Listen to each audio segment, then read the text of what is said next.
Hello guys, मैं पप्पू कुमार मेरे YouTube channel PK chemistry hub पर आप सभी का स्वागत करता हूं, जहां पर आप सभी को क्लासरूम जैसी क्लास अवेलेबल होगी। हम यहां पर 12th क्लास का ठोस अवस्था जो फर्स्ट चैप्टर है उसको हम डिस्कस कर रहे हैं, जिसमें हमने प्रीवियस क्लास में क्रिस्टल जालक और एकक कोशिका के बारे में डिस्कस किया था। अब हम बात करते हैं यहाँ पे नेक्स्ट जो टॉपिक है वो है आपके यहाँ पे 7 क्रिस्टल समूह।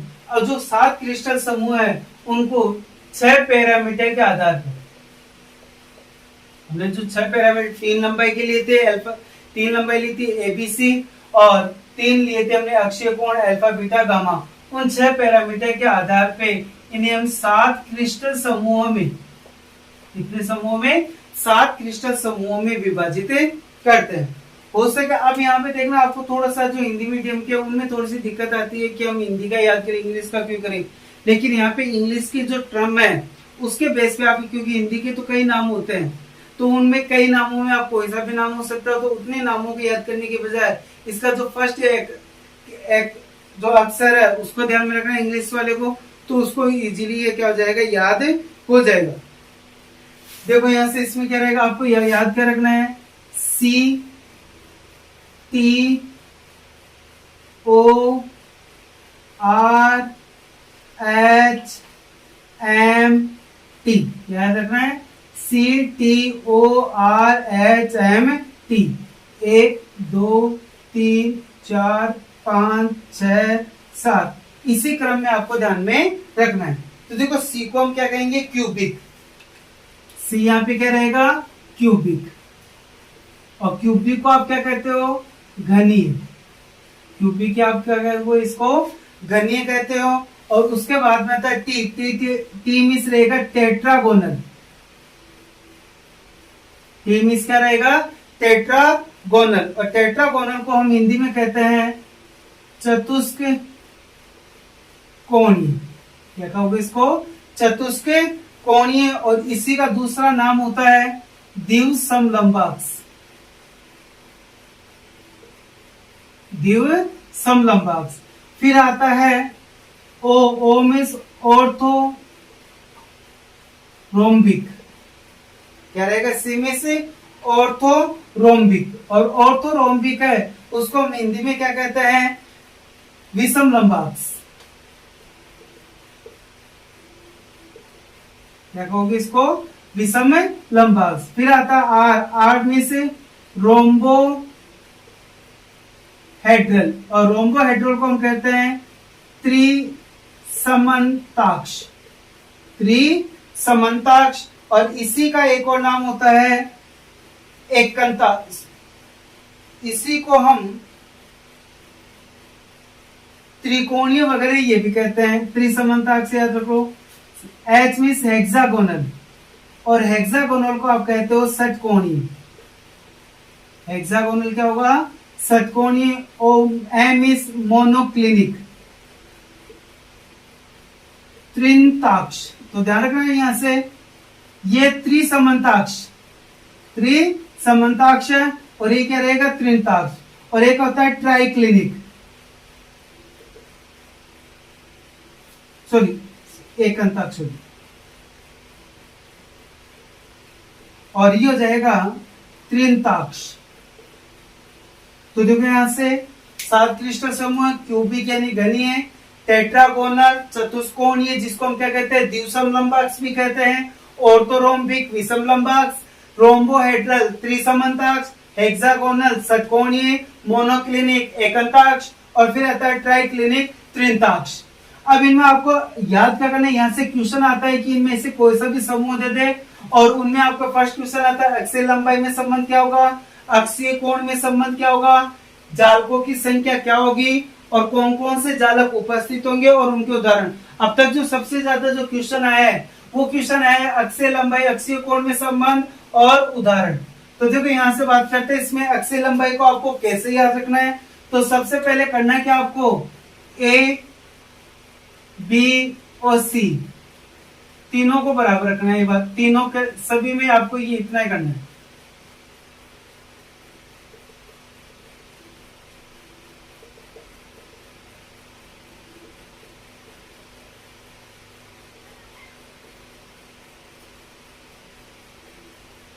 हो गया इतना ही। उसके बाद में आपको क्या करना है, फर्स्ट को छोड़ना है, फिर ये सेकंड को इसको कट करना है, एक कट करना है, यहाँ पे दोनों कट करने हैं, फिर छोड़ना है, फिर एक कट करना है, दोनों कट करने हैं, और फिर लास्ट में दोनों को क्या करना है, कट। यानी कि इसमें क्या, क्यूबिक में सभी की सभी लंबाई क्या होगी, समान होगी। टेट्रागोनल में दो लंबाई समान होगी, तीसरी समान नहीं होगी। ऑर्थोरोम्बिक में क्या रहेगा, तीनों ही लंबाई समान नहीं होगी। रोम्बोहेड्रल में तीनों की तीनों लंबाई है वो समान होगी।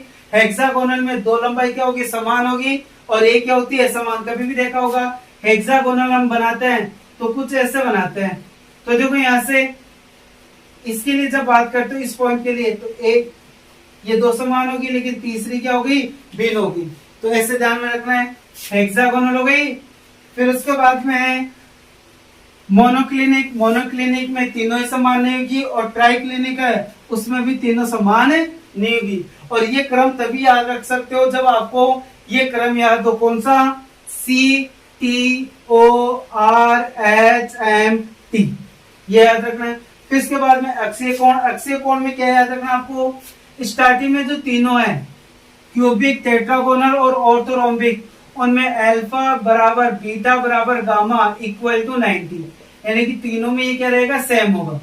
अल्फा बराबर बीटा बराबर गामा बराबर 90, अल्फा बराबर बीटा बराबर गामा इक्वल टू 90, ये हो गया इतना ही। जो रोम्बोहेड्रल है, रोम्बोहेड्रल में क्या होगा, अल्फा बराबर बीटा बराबर गामा, यानी कि तीनों के तीनों बराबर होंगे, लेकिन एक भी कोण है 90 डिग्री का नहीं होगा। बस इतना है, तीनों को आपस में बराबर करना है, लेकिन 90 के बराबर नहीं करना है। उसके बाद में हेक्सागोनल में क्या होगा, अल्फा बराबर बीटा, ये तो होगा 90 डिग्री, और गामा बराबर क्या होगा, 120 डिग्री। क्या हो जाएगा, हेक्सागोनल में 120 डिग्री का कोण होता है, तो दो के बीच में तो क्या रहेगा, 90 डिग्री का, और लास्ट वाला थर्ड वाला क्या हो जाएगा, 120 डिग्री हो जाएगा इतना ही। फिर इसके बाद में मोनोक्लिनिक में क्या होगा, अल्फा बराबर गामा बराबर 90, अल्फा बराबर गामा, ध्यान में रखना बीटा नहीं लेना है, अल्फा बराबर गामा बराबर 90 होगा, लेकिन बीटा नॉट इक्वल टू 90, यानी कि एक कोण है वो 90 डिग्री के बराबर नहीं होगा। फिर आता है ट्राइक्लिनिक। ट्राइक्लिनिक में क्या होगा, अल्फा बीटा गामा, न तो तीनों आपस में बराबर होंगे, और ना ही किसी भी कोण का मान क्या होगा, 90 डिग्री होगा। तो ये हो गया कौन सा, ट्राइक्लिनिक। उसके बाद में बात करते हैं जालकों की संख्या। तो आपको एक ध्यान रखना, नंबर ध्यान रखना है, 324, 11, 21, याद रखना आपको इसमें 324, 11, 21। फिर इसके बाद में आपको क्या देना, हमने जो एक कोष्टिका ली थी वो कौन कौन सी ली थी, प्रिमिटिव ली थी, एक ली थी BCC, FCC और ECC, इसी क्रम में ध्यान में रखना है। तो जहां फर्स्ट आपको प्रिमिटिव तो सब में आएगी सॉरी, उसके बाद में बाकी का जो है वो क्रम से ध्यान रखना है। 3 है तो क्या करना, आपको प्रिमिटिव हो जाएगी, फिर BCC हो जाएगी, फिर FCC हो जाएगी। इसमें कौन सी हो जाएगी, 2 है तो प्रिमिटिव और BCC, 4 है तो प्रिमिटिव, BCC, FCC, ECC, चारों की चारों हो जाएगी। 1 है तो ओनली प्रिमिटिव ध्यान में रखना है। 2 है तो यहाँ पे प्रिमिटिव तो होगी, लेकिन लास्ट वाले में आपको बस ही ध्यान रखना है ECC होगा, और ये कौन सी हो जाएगी, प्रिमिटिव हो जाएगी। तो यहाँ पे होगी जालकों की संख्या। तो टोटल कितने जालक होते हैं, 14 जालक। टोटल जालक कितने होंगे, 14। क्रिस्टल तो होंगे 7, निकाय 7 होंगे, और उन 7 में कितने जालक होंगे, 14 जालक होंगे। उसके बाद में इनमें उदाहरण ध्यान में रखना है। तो इसका उदाहरण रहेगा जो क्यूबिक है उसका रहेगा NaCl, KCl, कौन सा हो जाएगा, NaCl, KCl, और इसके अलावा इसमें ZNO भी ले सकते हो। क्या ले सकते हो इसमें, ZNO, सॉरी ZNO नहीं, ZNS। इसके लिए हो जाएगा TiO2, SnO2, ये हो जाएगा। फिर कौन सा आ जाएगा, ऑर्थोरोम्बिक, और ऑर्थोरोम्बिक का जो रहेगा उसको हम क्या कहते हैं, विषम लंबाक्स। तो अपने पास जो सल्फर है उसके 2 अपर रूप होते हैं, एक तो विषम लंबाक्स, विषम लंबाक्स सल्फर, और सल्फर को हिंदी में बोलते हैं गंधक।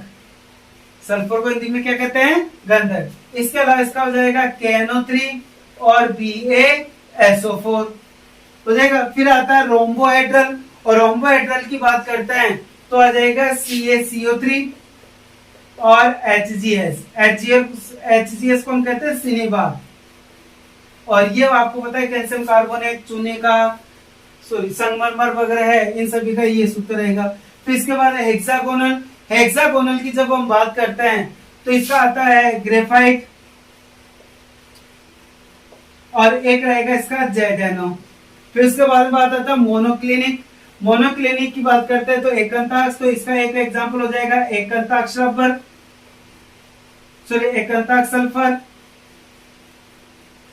और इसके अलावा Na2SO4.10H2, यानी जो साबुन है वो आ जाता है इसमें Na2SO4.10H2। लास्ट में आ जाता है ट्राइक्लिनिक, ट्राइक्लिनिक के लिए क्या हो जाएगा उदाहरण K2Cl2O7, और एक हो जाएगा इसमें H3BO3 जिसको हम बोरिक एसिड भी कहते हैं। तो ये हो गए टोटल 6 पैरामीटर के आधार पे 7 क्रिस्टल समूह है। तो इसमें आपको अक्षीय लंबाई ध्यान में रखनी है, अक्षीय कोण ध्यान में रखना है, और लास्ट में ध्यान में रखना है उदाहरण। सबसे पहला तो उदाहरण पूछा जाता है, इसका क्या उदाहरण होगा, ये एक इसका उदाहरण है। और लास्ट में ध्यान रखना है कि कुल कितने जालकों की संख्या होती है, 14 होती है। अब देखो इसमें आपको एक इंपॉर्टेंट और देखना है, शॉर्ट क्वेश्चन आता है जो 1 नंबर में आता है हमेशा, और कंपटीशन है एग्जाम में भी आता है कि यहाँ हमारे पास एक रोम्बोहेड्रल है, विषम लंबाक्ष है। विषम लंबाक्ष एक ऐसा क्रिस्टल है जिसमें चारों के चारों क्रिस्टल समूह उपस्थित होते हैं। क्या रहेंगे, चारों क्रिस्टल समूह, सॉरी क्रिस्टल जालक, 4 क्रिस्टल जालक उपस्थित होते हैं। हो गया इतना। फिर इसके बाद बात करते हैं घनीय की। घनीय में देखोगे तो इसमें अक्षीय लंबाई भी समान है तीनों की तीनों, और तीनों के तीनों अक्षीय कोण भी क्या है इसमें समान है। तो ये सबसे सममित होता है। सर्वाधिक सममित क्रिस्टल जालक कौन सा है, क्यूबिक है। उसके बाद में देखो ट्राइक्लिनिक, ट्राइक्लिनिक में देखोगे तो न तो अक्षीय लंबाई समान है और ना ही अक्षीय कोण समान है। तो ये सर्वाधिक क्या होगा, असममित क्रिस्टल जालक होगा, सर्वाधिक असममित क्रिस्टल जालक या निकाय होगा। तो ये हो गया 7 क्रिस्टल समूह। आपको बस इसी क्रम में ध्यान में रखना है, CTORHMT के आधार पे आपको क्या रखना है, इसको ध्यान रखना है। अब आता है इसके बाद में नेक्स्ट जो समूह, नेक्स्ट जो टॉपिक रहेगा, या गया इसमें देख लेना, कोई यदि कोई दिक्कत हो तो कमेंट बॉक्स में जाके कमेंट कर देना, मैं दोबारा इसको आपको सोल्व करा दूंगा। और यदि आप चैनल पे नए हो तो इसको क्या करें, सब्सक्राइब करना है ज्यादा से ज्यादा, और इसको शेयर करना आपको। चलो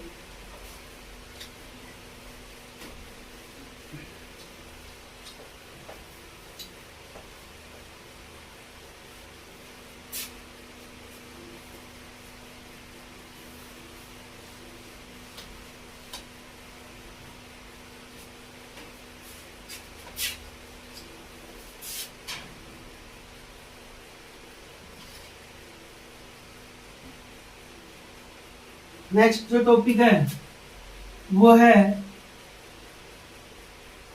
अवयवी कणों की संख्या ज्ञात करना। अवयवी कणों की संख्या ज्ञात करना। तो देखो अवयवी कणों की संख्या कैसे ज्ञात करते हैं कि जैसे मान लो आपको एक दे दे कि आपके पास टोटल 5, आपके पास क्या है, कोई भी वस्तु है और उसको आपको 5 में क्या करना है, अलग अलग विभाजित करना है। तो उसको क्या कर सकते हैं, एक तो क्या हो, 5 को एक एक दे दे, यही ऐसा भी कर सकते हैं कि एक है उसके 5 टुकड़े करके 5 को 5 में दे दे, यानी जो 5 वस्तु है उसके 5 टुकड़े कर दे और 5 को एक एक दे सकते हैं। उसी के आधार पे देखते हैं। अब देखो यहाँ से अपन बात करते हैं, इसमें जब आप किसी भी एकक कोष्टिका की बात करते हैं तो उसमें एक तो होता है केंद्र,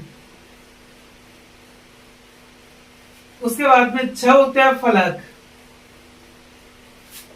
12 किनारे और 8 कोने होंगी। तो देखो इसमें अब चाहिए आपको इमेजिनेशन पावर। इमेजिनेशन पावर यानी कि आपको समझना है इसको, आपको माइंड में इसका डायग्राम बनाना। जैसे मान लो एक दीवार है, ये कोई कमरा बना है, कमरे बने हुए हैं, उसमें एक दीवार है। ये जो दीवार है वो उस वाले कमरे के लिए भी कॉमन है और इसके लिए भी कॉमन है। और यदि आप इसको दोनों को विभाजित करोगे तो क्या करोगे, आधा उसको दे दे और आधा इसको दे दे तो बराबर विभाजित हो जाएगा। ऐसे यदि कोई कोने पे उपस्थित है, जैसे मान लो यदि कोई कोने पे उपस्थित है तो ये देखो कोना है, तो कोना क्या होता है, टोटल 8 में विभाजित होगा। तो 8 में विभाजित होगा तो देखो इसको आप कैसे बताएं, इसको थोड़ा सा समझना आपको इसमें कि 8 कोने, मैं इसको यहाँ पे बना देता हूँ एक बार। ये कोना है सपोज, इसके नीचे भी बने हुए ये,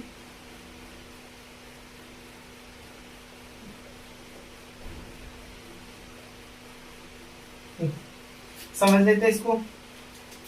ये कोना है, ये इसका क्या हो गया, किनारा हो गया, ये इसका फलक हो गया। फलक है, ये जो दीवार है वो तो 2 के लिए कॉमन होगी। तो किसी भी फलक के लिए प्रत्येक इकाई कोष्टिका को उसका कितना भाग अवेलेबल होगा, आधा भाग अवेलेबल होगा। उसके बाद में किनारों की बात करते हैं तो देखो ये किनारा है, तो ये किनारा होगा, तो ये किनारा देखो इसके लिए भी कॉमन है और इसके लिए भी कॉमन है। वैसे इसके ऊपर आएगा उसके लिए भी कॉमन होगा और इसके लिए भी क्या रहेगा, कॉमन होगा। तो एक किनारा है तो वो 4 में विभाजित होता है, तो किनारा प्रत्येक के लिए कितना आएगा, 1/4। ये कोना है 1 2 3 4, 4 के लिए कॉमन है, नीचे वाले 4 के लिए हो गए ये। अब इसके ऊपर भी 4 होंगे तो 4 4 के कितने हो गए, 8। तो प्रत्येक के लिए कितना होगा, 1/8। और किसी भी कोशिका का केंद्र केवल एक ही होता है। तो इसके लिए हम थ्योरेटिकल पोर्शन देखें तो क्या हो सकता है यहां से कि यदि कोई भी अंतः केंद्र, अंतः केंद्र क्या होगा, एक कोशिका में केवल एक ही होता है, तो इसका कितना, प्रत्येक कोशिका को इसका कितना भाग मिलेगा, 1। जैसे मान लो अपने इस रूम में केवल एक ही है, इस रूम का जो केंद्र होगा वो केवल एक ही रहेगा, ये किसी दूसरे के लिए कॉमन है नहीं होगा। फिर बात करते हैं हम फलक के लिए। दीवार, एक दीवार है, दो यूनिट सेल है, उसमें सहभाजित होती है। सहभाजित का मतलब है साझेदार, यानी कि 2 के बीच में एक है, तो प्रत्येक को कितने मिलेगा, इसका आधा भाग। फिर इसके बाद में आ जाएगा इसमें थर्ड, किनारे ले लेते हैं। किनारे क्या होंगे, 4 में सहभाजित होंगे, तो प्रत्येक को कितना भाग मिलेगा, यानी कि एक को आपको 4 में बांटना है तो कितना आएगा, 1/4। फिर इसके बाद में आता है किनारे, सॉरी किनारे, कोने। कोना है, कोना क्या रहेगा, 8 होते हैं और 8 कोनों को 8 में विभाजित करना है, तो प्रत्येक को कितना आ जाएगा, 1/8। तो देखो इसी के आधार पे आपको क्या करना है, जहां जहां अंतः केंद्र आ जाए वहां पे आपको वहां पे इसके लिए कितना रखना है, 1। यदि फलक पे कोई भी कण उपस्थित है तो उसका मान आपको क्या रखना है, 1/2। किनारों पे उपस्थित है तो उसके लिए 1/4 और कोने पे उपस्थित है तो उसके लिए 1/8। इसी के आधार पे अपन सबसे पहले देख लेते हैं pyramid, simple cube. Simple cube में हम देखते हैं अवयवी कणों की संख्या क्या होगी। तो देखो सिंपल क्यूब में एक बार बना देता हूं कौन से क्या रहेगी। देखो सिंपल क्यूब में हमने क्या लिया था,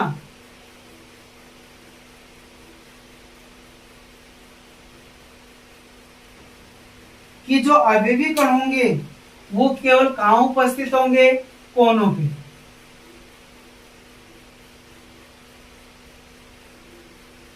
कोनों पे, तो देखो 8 कोने और प्रत्येक के साथ कितना भाग है, 1/2 भाग। प्रत्येक के साथ कितना है, 1/2 भाग। तो ये क्या हो जाएगा, 1/8, सुन कितना रहेगा, 1/8। तो कितना जाएगा, एक अवयवी कण। अवयवी कण प्रति इकाई कोशिका, यानी कि 8 कोने, 8 कोनों का 1/8वां भाग। जब 8 को 8 का मिलेगा तो कितना हो जाएगा, 1। फिर उसके बाद में आता है सेकंड बीसीसी।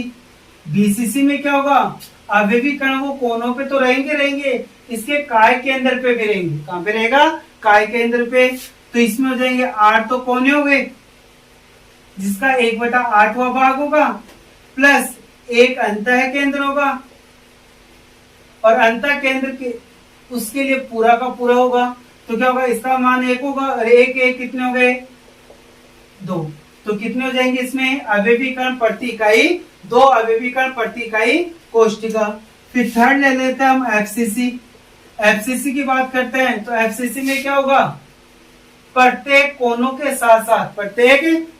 साथ साथ फलक के केंद्र पे उपस्थित होंगे। तो 1 2 3 4, ये सामने वाला और ये पीछे वाला 6 हो गए। तो हम यहां से क्या लेंगे, 8 तो कोने हो जाएंगे, 1/8वां भाग होगा, प्लस इसमें क्या हो जाएगा, 6 फलक होंगे, और 6 फलक, प्रत्येक फलक 1/2 भाग क्या होगा, इसका सहभाजित होता है। तो ये क्या हो जाएगा, यहाँ से 1 + 3 = 4 अवयवीकरण क्या होंगे, उपस्थित होंगे। फिर आ जाता है फोर्थ, आ जाएगा ईसीसी। तो ईसीसी में क्या रहेगा, 8 तो कोने होंगे, प्रत्येक का 1/8वां भाग होगा, और साथ में ईसीसी में क्या होता है, किन्हीं भी 2 विपरीत फलकों पे 2 अवयवीकरण उपस्थित होंगे। तो 6 में केवल कितने पे उपस्थित है, 2 फलक पे उपस्थित है, प्रत्येक का कितना होता है, 1/2 भाग होगा। तो इसका हो जाएगा 1 + 1 = 2। तो आपको ध्यान में क्या रखना है कि जब भी आपको अंतः केंद्र आ जाता है कोई भी कण, तो उसके लिए मान रखना है 1, फलक आता है तो उसके लिए 1/2, किनारे आते हैं तो 1/4, और कोने आते हैं तो 1/8। तो उसी के आधार पे सिंपल में क्या रहेंगे, केवल कोने रहेंगे तो 1 आ जाएगा। बीसीसी में कोने प्लस है, अंतः केंद्र तो 2 अवयवीकरण। एफसीसी में क्या रहेंगे, कोने प्लस है, फलक के कारण 4 होगा, और ईसीसी में क्या होगा, 2 होगा इसकी। तो आपको डायरेक्ट ध्यान रखना है कि प्रिमिटिव बीसीसी, एफसीसी और ईसीसी में अवयवीकरणों की संख्या क्या रहेगी, 1 2 4 2। बस ये ध्यान रखना है, कैलकुलेट करो या न करो उससे कोई फर्क नहीं पड़ने वाला, आपको ये ध्यान रखना है। लेकिन यहाँ पे फिर आता है कोई न्यूमेरिकल क्वेश्चन। तो न्यूमेरिकल क्वेश्चन के लिए आपको ये ध्यान में रखना है। तो देखो न्यूमेरिकल क्वेश्चन, एक न्यूमेरिकल दे देता हूं मैं आपको, तो उसको कैसे सोल्व करते हैं वो देखो। मैं हटा देता हूं इसको एक बार।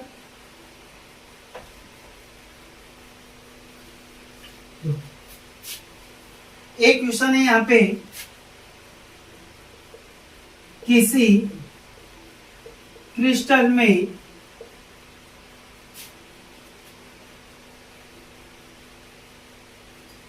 तीन अवयवीकरण x y z उपस्थित है,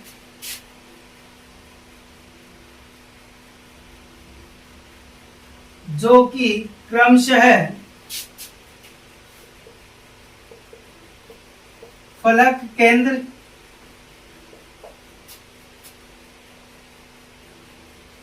कोने एवं अंतः केंद्र पर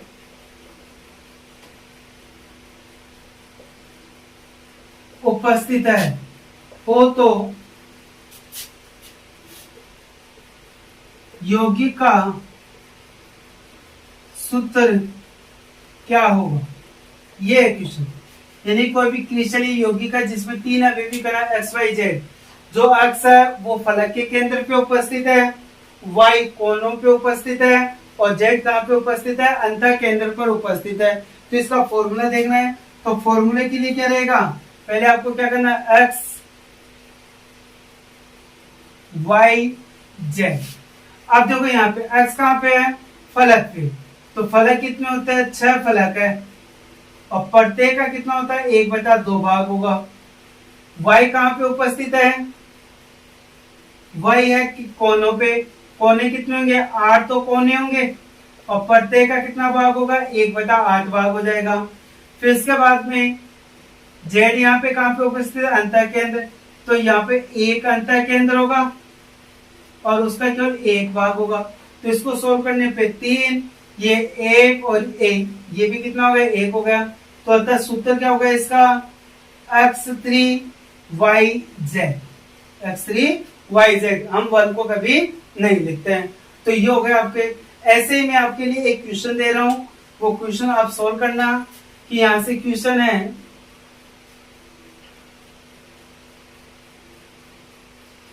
किसी यौगिक का निर्माण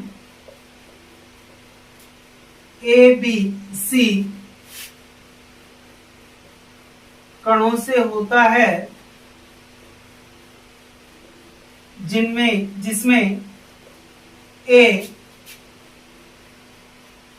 कोने, ए प्रत्येक कोनों पर एवं अंतः केंद्र पर उपस्थित है। बी प्रत्येक किनारों पर एवं सी प्रत्येक फलक के केंद्र पर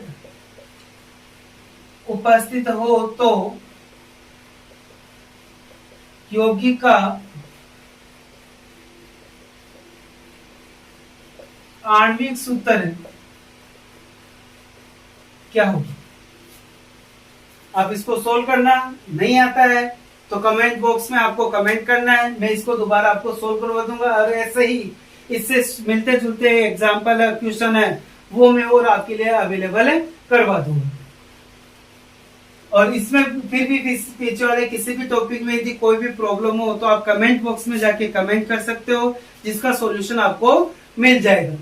और आप यदि YouTube चैनल पे नए हो तो मेरे चैनल को सब्सक्राइब करें और ज्यादा से ज्यादा शेयर करें। और इसके बाद में अब मैं आपके लिए जो इंग्लिश मीडियम के जो स्टूडेंट है उनके लिए इंग्लिश मीडियम में भी क्लास अवेलेबल होगी, जो जल्दी में यहाँ पे YouTube चैनल पे आप सभी को